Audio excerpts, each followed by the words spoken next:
Hey everyone, in this video, let's just go ahead and cover Krutrim, which is supposed to be India's first AI system, AI platform, led by Bhavish Agarwal from Ola, and also has DeepSeek models now, which is something I'm excited to try. The first thing over here, which is obviously weird, is that Krutrim started as an AI for India with, building foundational models, hopefully. However, it's the only company probably in the world that is saying that we are building foundational models, but they are also hosting DeepSeek. Weird choice. I mean, sure, that's great for us because, we have yet another API available for DeepSeek. But imagine OpenAI hosting DeepSeek models, or imagine Anthropic hosting DeepSeek models on their server.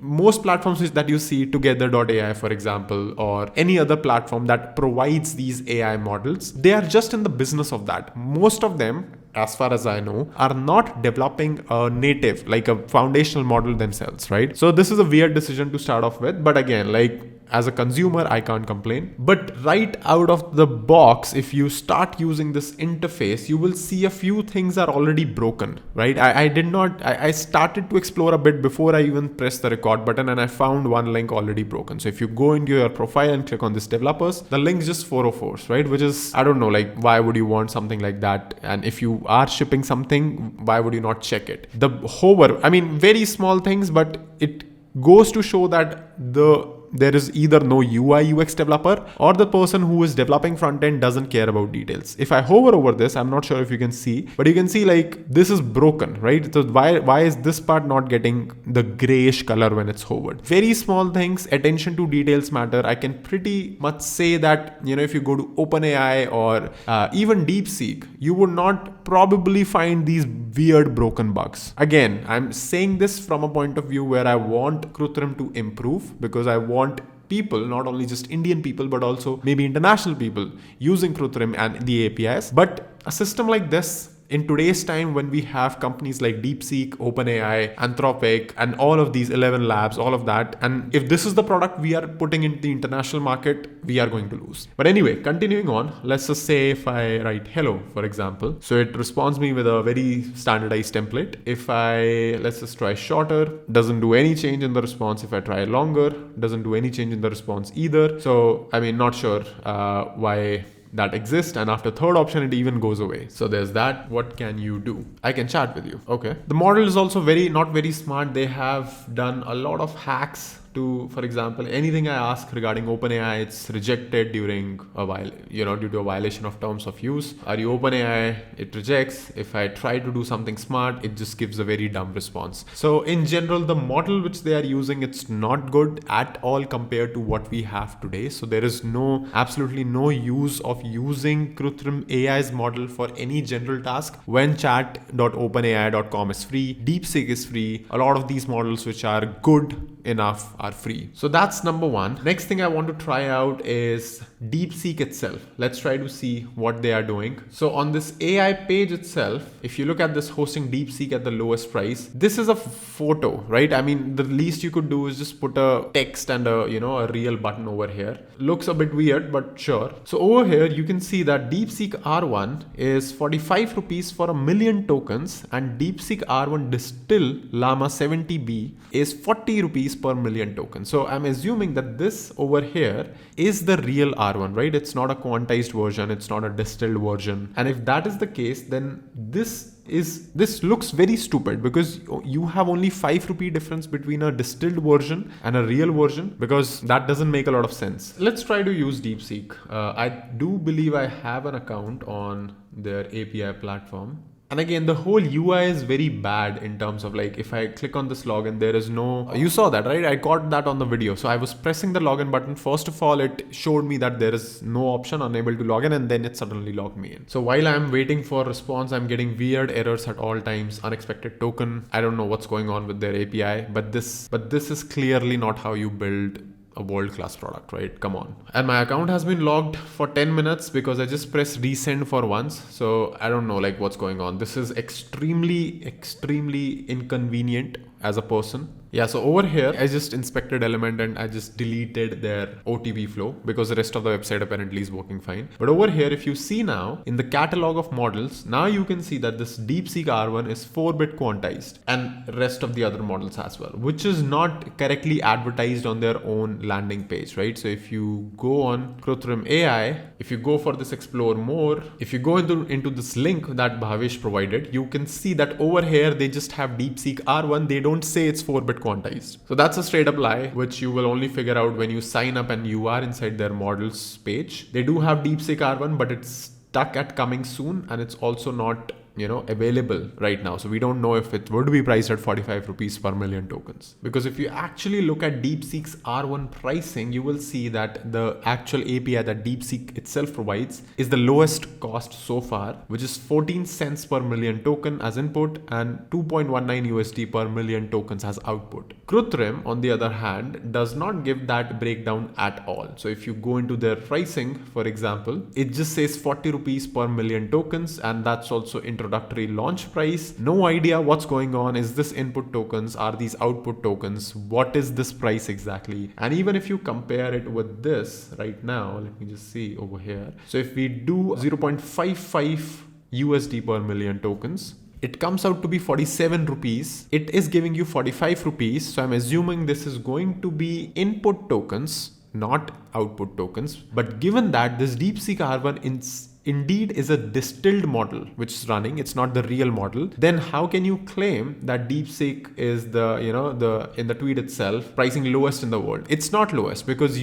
first of all, you're not giving the right model. It's not DeepSeek R1, it's DeepSeek R1 quantized, which is available inside your dashboard. And second of all, there is no clarification on what the input output pricing is. I'm not even able to log in properly. The whole UI looks extremely bad, and it seems like ChatGPT or any other provider can probably build a better UI than this. The GPUs are not available, so everything is on notify me button. The CPU itself, if I want to, let's say if I want to reserve this basic instance, let's say if I want to add 50 rupees for now to start with, their OTP flow is not working at all. I just added 50 rupees credits, but the UI is so bad that I can just remove this and I can just continue with the rest of the website, right? And it still works. I don't know why that works, but it still works. So I'm gonna go ahead and I've added 50 rupees. Let's see if I can reserve one of these instances for 3 rupees per hour. Let's say if I take storage to be at least 32 GB. Okay, and I have to give the export ports over here itself. Let's say this is test VM, and I'll add an SSH key, and let me just paste my public key as well. Here we go. And it says me is invalid key format because I had a space at the end. So again, one more thing which can be improved. Now, if I create this VM, let's see how long it takes to set up. Meanwhile, let's take a look at storage also. So there is a bucket system as well. So Krutrim is not trying to be, it's not trying to be India's own AI. It's trying to be a cloud system, right? Because I don't need an object storage unless I have a cloud system. But again, with these object storage, if I go into this API pricing, do I have the limits on how many objects can be there? What is the rate limiting of the object? What is the bandwidth of the single bucket? How many I can extract out? Is anyone using at all of this in production? These are great set of technologies. Don't get me wrong. We pay a lot of money to Cloudflare, AWS, Azure for these same things for doing stuff on Fermion. And I would love to shift workload, partial workload, at least on Krutrim. But this sort of documentation and UI doesn't give me confidence, or doesn't give probably any company or any decision maker in any company confidence to shift here. Where are the limits? Where are the limits where what we can do? So it's an S3 compatible API. That's great. But what can I do with this? How much data can you take? These are the only documentation. This is the only piece of documentation that's available for object storage. Come on guys. Similarly for models, is there a rate limit? How much can we use? 429 too many requests. Sure, but what is that limit? Where is that limit? Okay, so here it is defined for text generation models. Requests per minute is 60, 10 images per minute, 5 multi-modal and 10 speech to text. Would love to have this properly broken down into other services as well, specifically for object storage, for compute, for all of this. So let's go back to compute and see what's going on. My machines. It's active now. This is the public IP. Let's try to SSH into this specific machine. All right, we are into this machine. There is something known as URL lib, which is already available in this machine. So I don't know what or why this is there. If we look at edge top, we can see that we have 1 vCPU and 4 GB RAM, which is available. And there are some fail to ban servers, which are like, network level proxies, which are running as processes, which is weird. I mean, if they're using firewall, then that should be outside the instance itself, right? Not exactly inside the instance, but sure.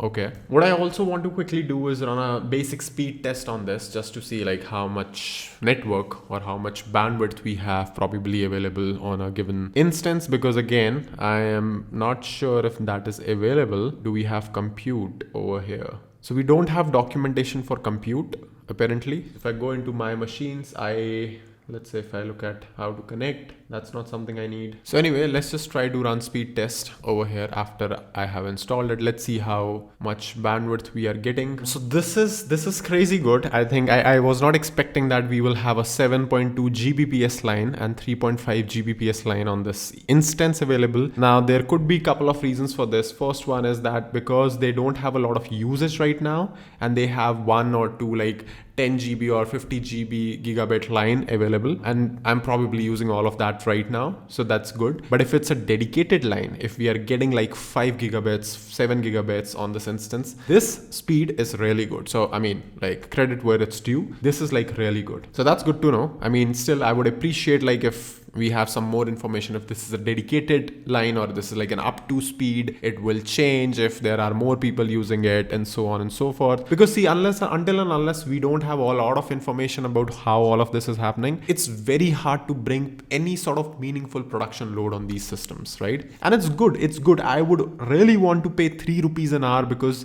if you look at AWS EC2 pricing, all of that is in USD, right? We really need a cloud provider. We really need some system, some sort of way for these entities to charge us in INR, which is cheaper because our hardware is better. Maybe, I don't know how this works, but you have to then accordingly document this also, because India has a real chance of, breaking out in cloud, in AI, in a lot of these things, if we can just play on costing and quality as one of our factors. I just want to do a quick run through of what AWS EC2 pricing is, because I'm not sure if it is cheaper or if it is more expensive than what Ola is offering. So with 1 vCPU, what is the configuration we have? 1 vCPU and 4 GB RAM. So let's try to look at even the cheapest version which is available with the same configuration. Now again, like, AWS gives proper breakdown of like 12.5 gigabit. So that's fine. I mean, we are pretty much in the same range. It's 7.2 gigabits over here. So if we look at this pricing, for example, 0.044 USD. So again, like, if I spin up this instance, for example, 1 vCPU, 4 GB RAM, this is close to 3.89 INR,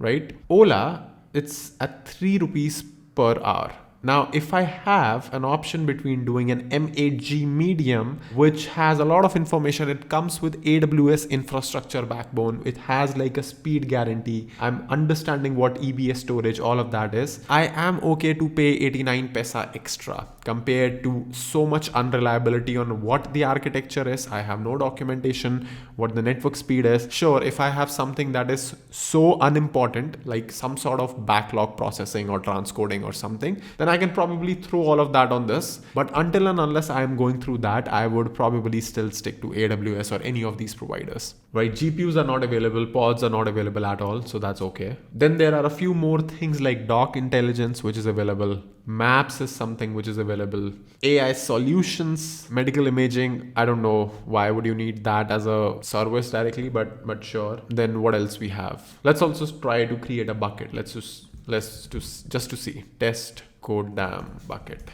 right? Let's just create it in Bangalore. Access control, let's just keep public. Let's just create this. It says me insufficient balance, but I have no idea why. I already have 50 rupees. The pricing is 0 to 5 GB free. 5 GB to 50 TB is 1 rupee and 66 paise per GB per month. Let's compare that to EC2, to S3. So S3 starts at 0.023 per GB. So USD to INR. So S3 starts at 2 rupees per GB. Krutrim starts at 1.66 rupees per GB. S3 comes with a lot of redundancy. I think 5 or 6 nines of redundancies. What is the redundancy over here? I have no idea. They say that they are bringing infrequent access and archive and long-term plans. But what I would really appreciate first is that you bring the documentation for the existing things and improve the whole experience. Above 500 terabytes, they are charging 1.54. On S3, over 500 terabytes, it drops at 0.021 per GB. So yeah, I mean, Krutrim's pricing is lower all across, but the stability, availability, how much, bandwidth this can take a single bucket, how many objects, how many buckets I can create, all of that needs to be available before we can do. And this is not working. I don't know why it's not working. I have a balance in my billing. I already have 50 rupees. I don't know what else I have to add. Let's try Hyderabad maybe. Public create bucket, it doesn't work. So object storage we were not able to check. Compute works good, the network is good, we are getting 1 vCPU, we are getting 4 GB RAM, so that's fine. The rate is very close to AWS rate, but again, like, it's cheaper, so I can't contest that. The models catalog, let's try to use this one now. So if I have DeepSeek R1 over here, and let's say if I write hello world over here, let's just keep system prompt as empty, nothing else. I just want to see if the model runs at all. So it's starting with the okay, the user wrote hello world. So it is in fact thinking, because I know for a fact this is how DeepSeek starts. That it starts with okay, then it starts thinking first, and now it's like, outputting a lot of emojis usage. I'm not sure if this is because of quantization or if they are doing something else with the model, because if I use the same thing on an actual DeepSeek model by enabling DeepThink, again, this is probably running the full 600 billion parameter model, so cannot obviously compare